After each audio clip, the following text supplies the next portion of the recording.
I even hate that word intake. It's sales. Whoever's answering that phone to get that lead going, that person's got to be a salesman. It's a hard pill to swallow, but if you're dropping massive capital on digital marketing and treating your intake team like a glorified message taker, you're literally lighting money on fire. I think I learned a very expensive lesson quick. It was like, you know what? It works, but it's very expensive to get a case online. Today's guest learned the hard way that to scale a massive PI firm, you need to tighten up your tech, ditch the bloat, and turn your intake department into a high-performance sales team. This is Personal Injury Mastermind. I'm Chris Stryer, founder and CEO of Rankings.io, the elite performance marketing agency for personal injury law firms. Today's guest is Gabriel Sepulveda Sanchez of Sepulveda Law Group. Operating out of California and New York, Gabriel has successfully transitioned from a solo attorney answering his phones to the CEO of a multi-state firm. Today, we cover why he treats recruiting like a marketing channel, the dangers of tech bloat, and why you need to completely redefine how your firm handles intake. Let's get into it. Gabriel, welcome to the show.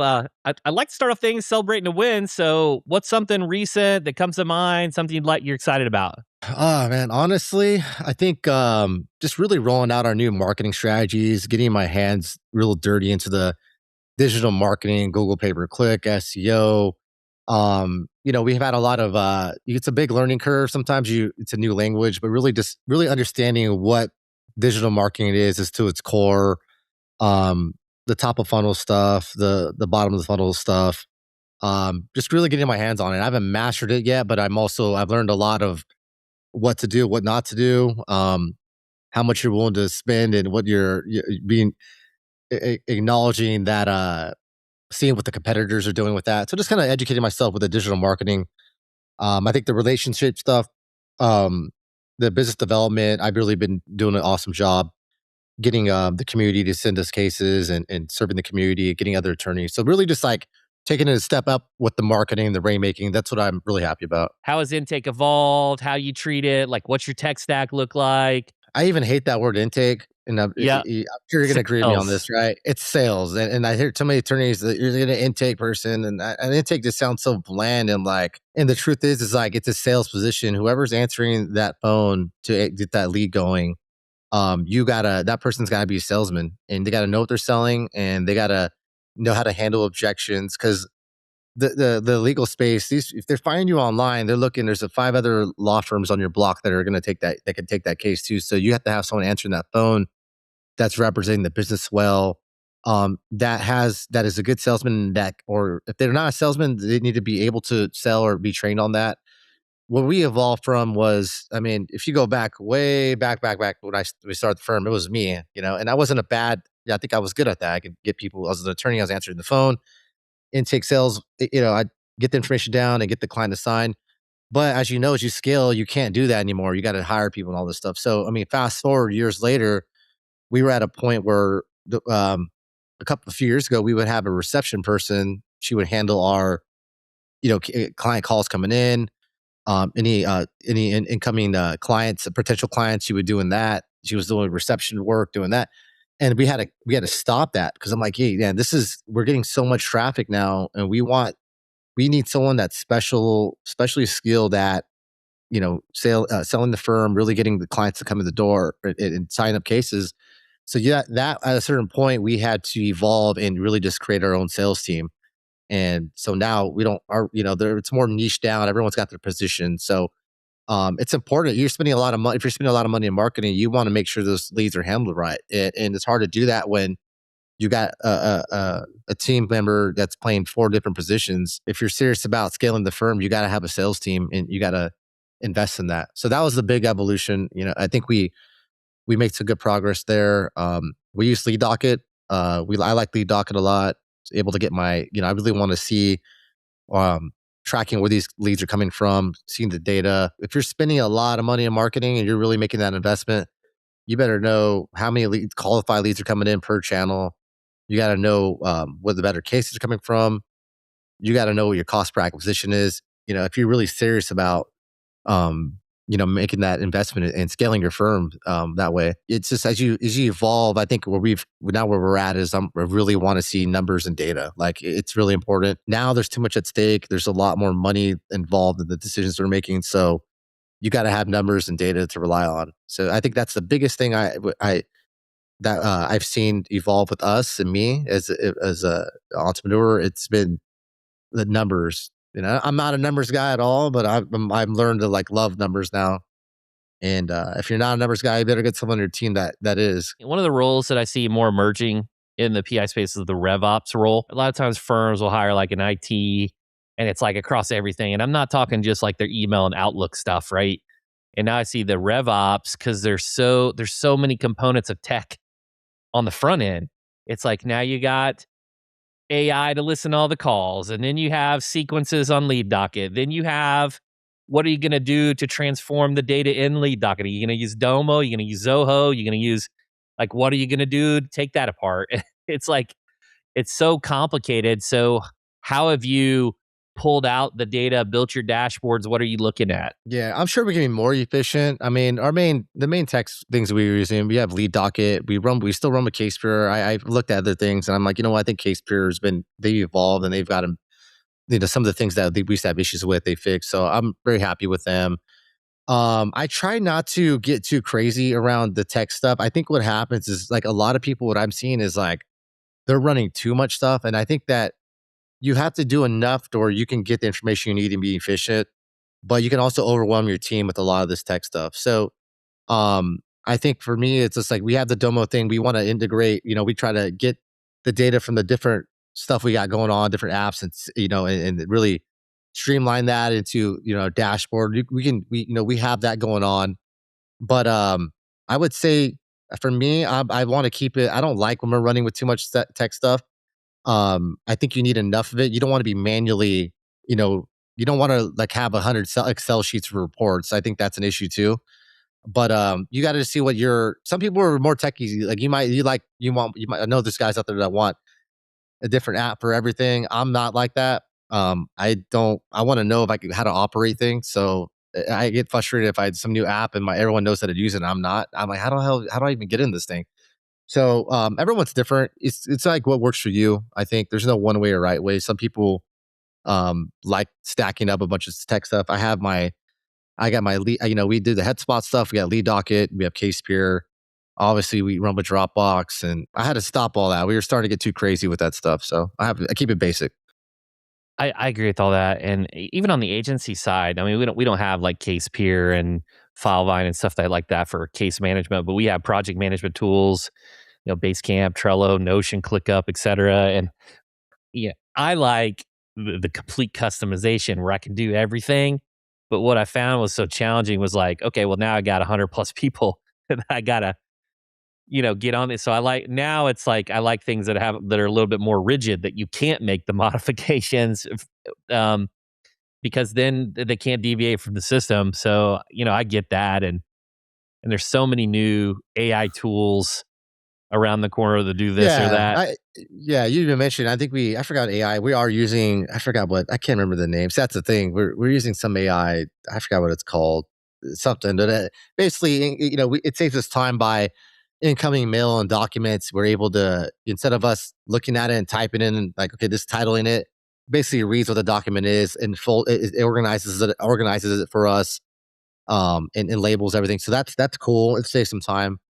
A lot of us, thankfully, my team's very accepting of technology.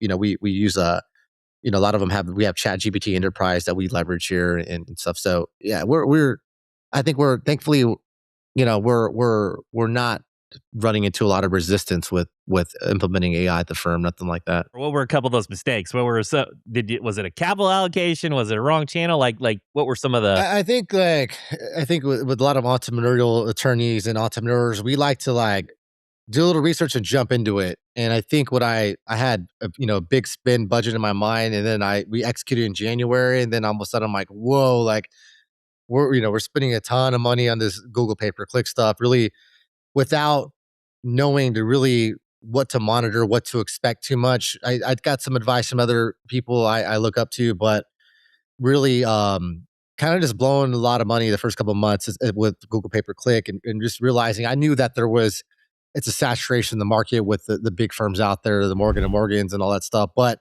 really experiencing that firsthand, I'm like, okay, you don't want to neglect digital marketing, but be careful. You got to manage that really tightly. Make sure you have the right vendor or someone in house to do that. But more importantly, it really inspired me to like really just focus on the hand-to-hand combat, the relationships, driving business in through our referrals and our relationship marketing, because that stuff's it doesn't cost that much. It's pretty much free. It just takes your time and effort to put in getting face to face with your referral partners and stuff. But I think I learned a very expensive lesson quick. It was like, you know what, it works, but it's very expensive to get a case online. Let's kind of not let's really focus on driving that business in and not totally relying on digital marketing. So I kind of had to learn it the hard way a little Yeah. bit. Yeah, and look, and I think that's true, right? Especially, I know the pay per click space in California very well, and I mean, you're like a target is like 5-6K CAC, and I mean, Yes. and then the fees got to be commensurate with that, and then it's like you got the cash acceleration of like when that money comes in. So when you're spending $5,000-6,000 a case, and that's every level of case, the good and the bad cases, that adds up quick. Yeah, definitely. I mean, you don't want to neglect that space, but know when you're getting into that, like, hey, you're competing with guys that are, with big budgets. You got private equity coming into that space. People aren't saying it, but it's out. It's already Yeah, there. So, I think when you're a firm of our size, I think the big thing was just like, hey, you know what? Let's play this game. Let's play it smart. Let's be efficient. Let's be real tight around it. We got to manage our budget really, really carefully. But really, what's been working for us, double down on that, and that's just clients coming back to us, repeat clients, driving those referrals in through our community partners and all that stuff. That's the way that I'm realizing I'm going to keep focusing and scaling that way. So talk to me about like how boots on the ground, belly to belly, the community building, just some general tactics for a PI firm that wants to grow that side of the biz. yeah, I mean, it's no secret. I think when it comes down to it, it's just trust. And when we really looked at our data as we scaled, you really have to you have to have a handle on data. I think a lot of my time is spending looking at data now and managing by numbers, and because the numbers don't lie. If you have good accurate reporting, you can make good decisions on that. And what we've seen is like most of our files, the bigger percentage of our cases are coming in through repeat clients, former clients that referred their family and friends or someone they knew got in an accident, and then just basically a lot of local service ads. A lot of people who have good reviews were popping up a lot in our Stockton location, LA location. So we're getting a lot of just cases through people seeing our good reviews, word of mouth referrals, and then just our clients being our brand ambassadors for us. So, and I think all that comes down to is trust and giving them a good client experience, doing your best for them. You can't make everyone happy, but the people you can, most of the people you can, and those are the ones that are growing our business. And I think it all comes down to trust and having a personal relationship and really trying to like make something memorable for the clients that you do serve. I think a lot of law firms they take. I think as we scale, sometimes people can lose touch of that, and it becomes a numbers game. And you see these people numbers, and you want to know leads and client signups and all this stuff. But you got to remember each one of those persons; those are potential referrals partners. So you got to make sure that you leave a good impact on them and do a good job and try to make things right if they don't go right. But I'm seeing that more and more. I think really really focusing on that. And it really comes down to just that they trust you, they like you, and they're going to do business with you. And it's really simple.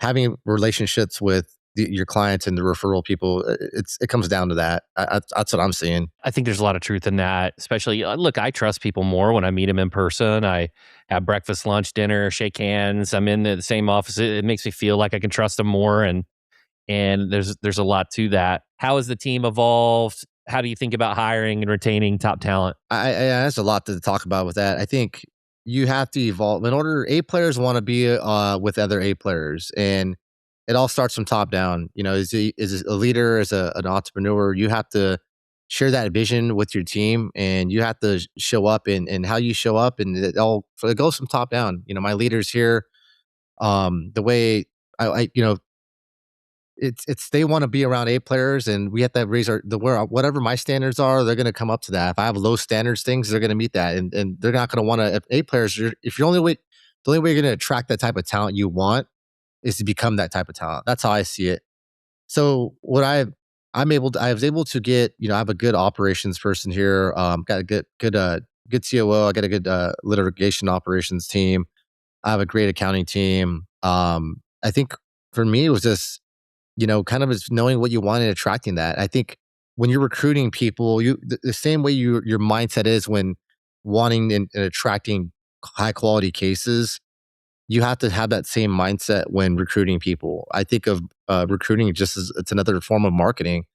When you're creating your job postings, you really have to set forth like, hey, what are our core values here? This is what we want. This is the type of people we're looking for, and making sure they're aligned with your vision. I think as a leader, in order to retain, what I've seen is as you get bigger, you really have to share that vision and communicate it consistently with the team. So every quarter we do a town hall where we go back to our 5-year vision, what we're doing, why we're doing it, and really sharing that with them so the team's engaged in what you're trying to do.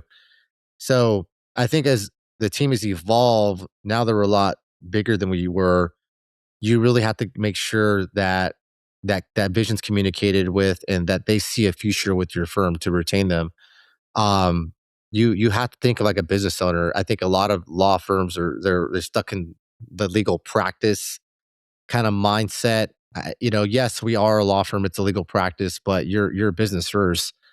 And people are investing their time in your company, so you want to make sure that they have a career path or a vision for them. So I think our operations, one of our big projects was building career paths for each one of our team members. I want everyone here to know where they can go, what they need to do to get there. We done a lot more. What's really interesting is, we were having trouble getting solid paralegals for a while, but what we've done is we started to look like internally and promoting people within, people that were really good case managers or excelling in another department, and we say, you know what, let's just promote them and actually train them to be a paralegal, and it's awesome. So I think there's a lot of taking, like, it's almost like a baseball team, bringing up your farm system and bringing it up to the big leagues. I think we've done a lot of that, and it's been really effective. Instead of just paying recruiters to help you find talent, and then they're not that good, and so I think that, hey, you got some solid people are proven here at the firm. Like, let's move them up. Let's get them and show them the ways, and it's been really helpful for us. So I think there's two pieces of it. Obviously, there's the hiring, the attracting the talent you want, and hiring the top talent. You have to really become that talent. You have to really share that vision and let these people know why they want to work for you. Like, why, you got to be able to sell your firm, like, and get those people to come here. And then also retaining them. That's a whole other thing. The whole another thing. It's not just compensation. They want to see a vision here. They want to see where you're going. They want to be challenged, the right people that want to be challenged. If you got people in here just don't care, and then that's probably not the people you want for your team. So, or just, clocking in and out, that's not how I am. And that's not the type of people I want. And thankfully right now, I don't see that going on. So, hiring and retaining, two different things. Really, we learned that sometimes promoting within the firm is the best way to get, you've proven talent they know, and you can put them in another position. They're happy about it. So, I've been noticing that's been the evolution of my thinking as for hiring and retaining talent right now. Well, I see it from your values and the standards that you set, and that's clear. And I agree with you on the recruiters, right? It's sometimes I used to, especially when we go through these different cycles of needs, right? Where you got to get a bunch of bodies or not. And it's like you carry a recruiter sometimes, and it's like you're not hiring very many. And so you go through these ebbs and flows, but the recruiting costs are just wacky. It's just insane. I mean, it's like, I remember last year I recruited a couple director plus positions, and the placement fee was like the equivalent of like a full-time salary after like 2 hires. Yeah. And then I'm trying to justify it in my head. I'm like, well, are they worth it? And it's like, yeah, you have to be really on top of the hiring thing. And it's you, these guys can come into perfect resumes. They have writing samples and sample work, and it's like blows your mind. You're like, man, this is like, and then like you see it's like it's something, either they AI that or they had someone else that people are really slick about putting the best foot forward in a hiring process. So you really, really got to be tight around who you're hiring. References are big. I used to kind of whatever. Let's say they get interviewed. Get like references, do background checks. You got to go really hard on who you're bringing, because it's, that's a big investment you're making. And it's nothing painful. It's so painful to, spend a couple of months with someone and train them, and you're like, man, this person's just like not what they represented themselves to be.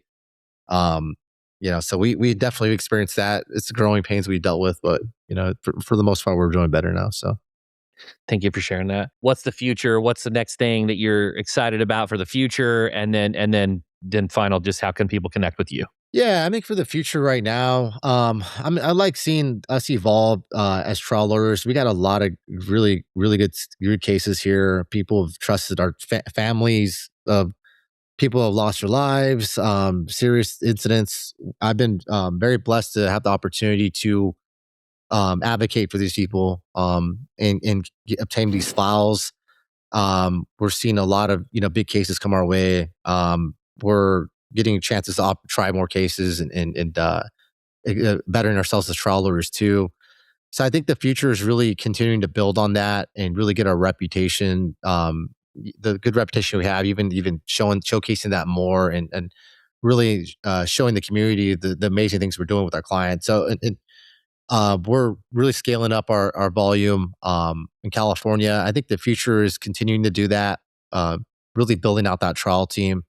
And I do have a practice in New York. I don't have a ton of files there. I got a good amount, but nothing like California. And I like to spend more time out there too. I like to come out there and kind of handpick my favorite cases. I do have a place in New York that I travel a lot to, so I like to kind of just do that. I would say that for me, my vision is for myself is I like to focus more on the business, try a few cases a year that I'm really, really care about and I'm really invested in, and really just focus on developing the team and leaders we have here and kind of seeing them grow. That's probably where I'm at in my career right now. Amazing. And then for our audience that has questions, wants to connect with you, maybe has a case for you in California and New York, what's the best way to get in touch? Yeah, definitely. So you can contact our email at my email at gabriel@sepulvedalawgroup.com. You can also contact us, it's intake at sepulvedalawgroup.com. And then you can also send me a direct message at G Sanchez ESQ, and that's my Instagram handle. Our business handle is at Sepulveda Law. Yeah, that's the best way to get a hold of me. Amazing. Gabe, thanks for coming on the show. Yeah, appreciate it. Thank you.